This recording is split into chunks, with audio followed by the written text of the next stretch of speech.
Cookie, ગુલામને 2 અક્ષરમાં શું કહેવાય? પતિ. અને નસીબદારને 2 અક્ષરમાં શું કહેવાય? વાંઢો.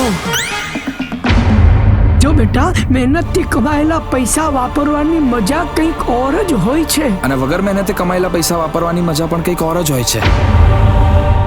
કામ કર્યા વિના પૈસા કમાવાય એવી માન્યતાને તારા મગજમાંથી કાઢી નાખ. મેં બહુ પરસેવો પાડીને આ બધું ભેગું કર્યું છે. આજના યુગમાં જે પરસેવો પાડે છે ને એ ક્યારેય એસી વાળી ગાડીમાં નથી ફરી શકતા, અને જે લોકો એસી વાળી ગાડીમાં ફરે છે ને એ ક્યારેય પરસેવો પાડતા જ નથી.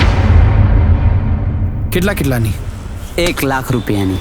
એટલે તે ફરી પાછી કોઈની સાથે શરત મારી? મને શરતમાં હરાવી શકે એવો હજી સુધી કોઈ માઇનોલાલ પેદા નથી થયો. શરત ઇઝ ઓન.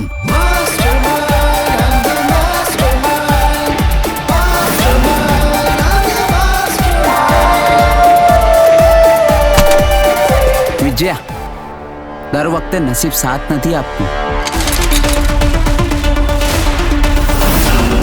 હાર મને ક્યારેય મંજૂર નથી, અને જીતવા હું કોઈને દેતો નથી. ક્યારેક એવું ન બને કે તારી આ શરત મારવાની કુટેવ તને કોઈ મોટી મુસીબતમાં મૂકી દે. યાદ રાખજે, એક દિવસ તને એવો હરાવીશ ને તો એ તારી જિંદગીની આખરી શરત હશે.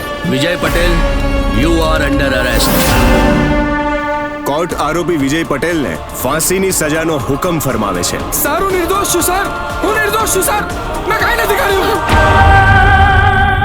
વાતમાં બાપની માની નહીં, વેદનાએ મની જાણી નહીં. મારું ધાર્યું હું તો કરતો તો, પતન તરફ પાપ પગલું ભરતો તો.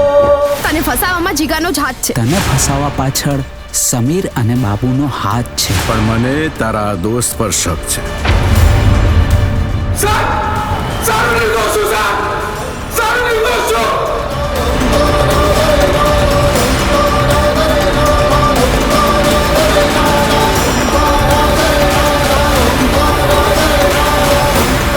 અરે હવે મને સમજાઈ ગયું છે કે મા બાપની ગાળોમાં પણ આશીર્વાદ હોય છે.